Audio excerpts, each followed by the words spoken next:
ជំរាបសួរអស់លោកស្រីនាងកញ្ញាដែលយមតាមដានបាទនឹងស្ដាប់ទស្សនាវីដេអូនៅក្នុង Channel ការ Technology ទីក្រុងនេះទីរាប់អាន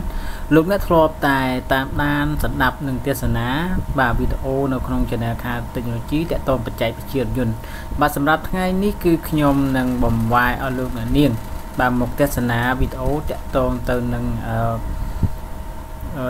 របតាក់ទងទៅនឹងទូចចក្រយានយន្តវិញម្ដងបាទគឺម៉ូតូវិញម្ដងដែលសប្តាហ៍ថ្ងៃនេះយើងដឹងហើយថានៅក្នុងប្រទេសជាណាចក្រកម្ពុជា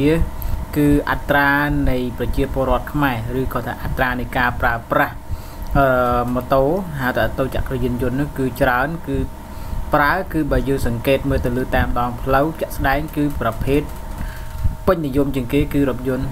បាទ Honda បាទជាពិសេសគឺ Honda Dream បាទ Honda Dream នេះគឺឈានមុខគេតែម្ដងនៅក្នុងប្រទេសជាណាចក្រកម្ពុជានៃអត្រាអ្នកប្រើប្រាស់ច្រើនជាងគេចំណែកឯប្រភេទផ្សេងរួមមាន Honda Click Honda Airblade Honda Beat អីនោះ Honda Move នោះគឺបន្ទាប់គ្នាក៏ប៉ុន្តែដោយឡែករថយន្តវិញនោះគឺមិនសូវជាមានការពេញនិយមប្រមាណទេចំណែកឯបាទរថយន្តដែលពេញនិយមជាងគេហើយអត្រាអ្នកប្រើប្រាស់ច្រើនជាងគេនៅសប្តាហ៍ថ្ងៃនេះនៅក្នុងប្រទេសកម្ពុជាគឺរថយន្ត Toyota បាទប៉ុន្តែបើនិយាយពីរថទូចក្រយានយន្តវិញនោះគឺរថយន្តគឺម៉ូតូ Honda នេះគឺពេញនិយមច្រើនជាងគេព្រោះគេមូលហេតុដែលគេពេញនិយមគេពីព្រោះបើតាម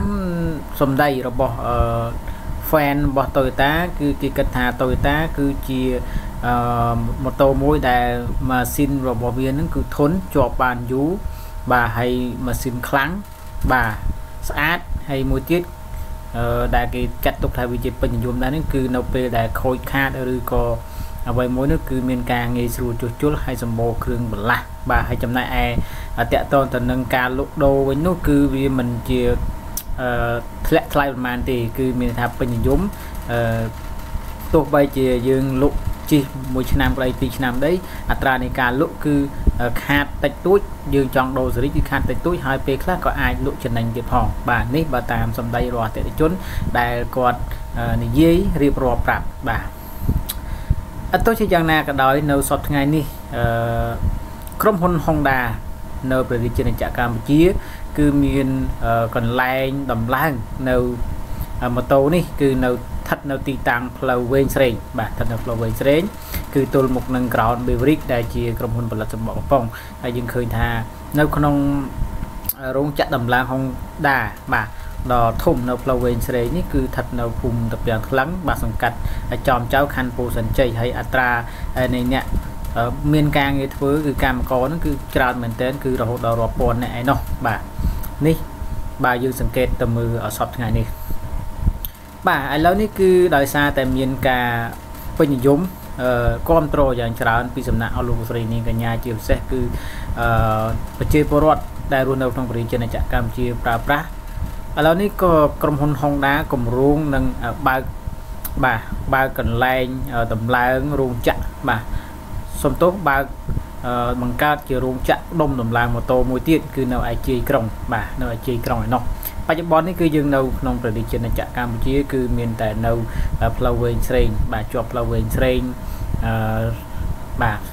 សង្កាត់ដែលចៅខណ្ឌពោធិ៍សែនជ័យទេរាជធានីភ្នំពេញទេឥឡូវនេះគឺក្រុមហ៊ុន Honda គ្រោងនឹងបើករោងចក្រប្រមូលដំឡើងម៉ូតូបាទប្រមូលដុំដំឡើងម៉ូតូមួយទៀតបាទនៅឯជ័យក្រុងចង់ដឹងថាតើមានគម្រោងថ្មីនេះគឺនឹងដំឡើងនៅឯណាដូច្នេះសូមបងប្អូនទស្សនានិងស្ដាប់ជាមួយនឹងខ្ញុំបាទទាំងអស់គ្នាដូចតទៅបាទគណៈកម្មាធិការវិនិយោគកម្ពុជានៃក្រមប្រឹក្សាអភិវឌ្ឍកម្ពុជាហៅកាត់ថា CDC នៅថ្ងៃទី21ខែកុម្ភៈឆ្នាំ2019បានសម្រេចចេញវិញ្ញាបនបត្រចុះបញ្ជីស្ថាពរជូនដល់ក្រុមហ៊ុន Nissan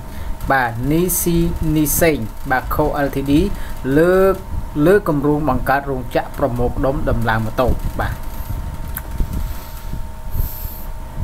គម្រោងវិនិយោគនេះមានទីតាំងស្ថិតនៅភូមិទូលសាម៉ូ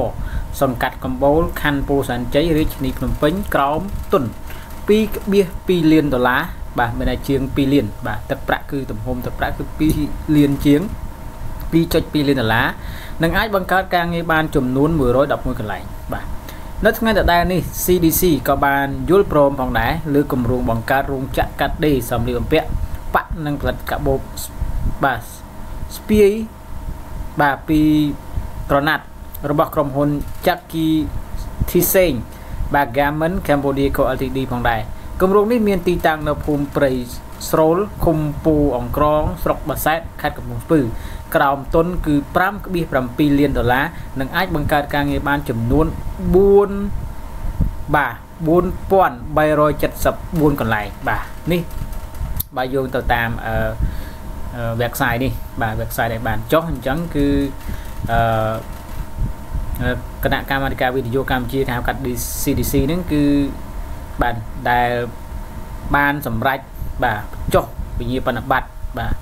ជាស្ថាពរឲ្យក្រុមហ៊ុន Nisei ហ្នឹងបាទ LTD ហ្នឹងលើកគម្រោងបាទបើកដំឡើងរោងចក្រមួយប្រមូលផ្ដុំ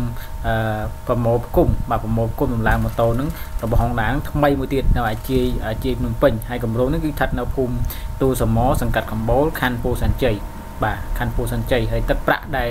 ត្រូវចំណាយទុនក្នុងការធ្វើហ្នឹងគឺចំនួន2 លានដុល្លារជាងបាទ 2.2 ហើយមិនថែមតែប៉ុណ្ណេះទេគឺបន្ថែមលើទៀតក៏បានគម្រោងហ្នឹងគឺបើករោងចក្រមួយទៀតគឺដំឡើងបាទកាបូបបាទកាបូបស្ពាយបាទពីកណាត់របស់ក្រុមហ៊ុន Jackie Thiseng Garment ដែរហើយគម្រោងនេះគឺត្រូវចំណាយទុនអស់ប្រហែលជា 5.7 លានដុល្លារហើយបើសិនជាត្រូវតម្រូវការកម្មករគឺចំនួន 4334 កន្លែងចំណែកឯរោងចក្រ Honda ថ្មីនេះគឺនឹងត្រូវការកម្មករក៏111កន្លែងដែរបាទ111កន្លែងដែរបាទអូខេអញ្ចឹងអរគុណច្រើនអ្នកទាំងអស់គ្នាដែលបានតាមដានស្ដាប់នឹងព័ត៌មានមួយនេះហើយជាឱកាសនេះខ្ញុំបាទសូមគោរពជូនពរជូនជ័យសិរីសួស្តី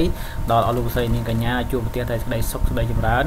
បាទក្នុងឱកាសបុណ្យចូលឆ្នាំថ្មីប្រពៃណីខ្មែរជាតិខាងមុខនេះបាទជាពិសេសគឺមានសុខភាពល្អហើយប្រាថ្នាអ្វីៗឲ្យបានជោគជ័យនៅក្នុងឆ្នាំថ្មីផងដែរបាទគណៈពេលនេះខ្ញុំបាទសូមជម្រាបលាសូមអរគុណច្រើន